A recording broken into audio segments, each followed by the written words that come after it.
நாம் இறந்த பிறகு மூளை இன்னும் வேலை செய்யுமா? ஒரு மனிதன் இறந்த பிறகும் அவனுடைய மூளை சில நொடிகள் வேலை செய்யும் என்று சயின்டிஸ்ட் சொல்கிறார்கள். அந்த சில நொடிகளில் நம்ம வாழ்க்கையின் முக்கியமான நினைவுகள் வேகமாக மூளையில் ஓடக்கூடும். அதனால்தான் மரணத்தின் அருகில் சென்ற சிலர், என் வாழ்க்கையே கண்முன்னால் ஓடியது என்று சொல்கிறார்கள். ஆனால் அது ஆன்மாவா? இல்லை, மூளையின் கடைசி முயற்சியா? மனித மூளை உடலில் அதிக சக்தி பயன்படுத்தும் உறுப்புகளில் ஒன்று. இதயம் நின்ற பிறகும் சில வினாடிகள் வரை மூளை ஆக்டிவிட்டி தொடரலாம் என்று சில ஆய்வுகள் கூறுகின்றன. அந்த நேரத்தில் மூளை நினைவுகள், உணர்வுகள், பயம் எல்லாவற்றையும் ஒன்றாக ப்ராசஸ் செய்ய முயற்சிக்கலாம்.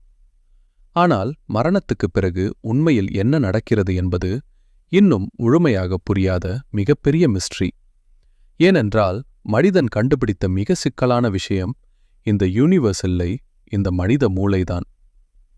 கேள்வி கேளுங்கள், யோசிக்கத் தொடங்குங்கள். இது யூன் மை லேப்.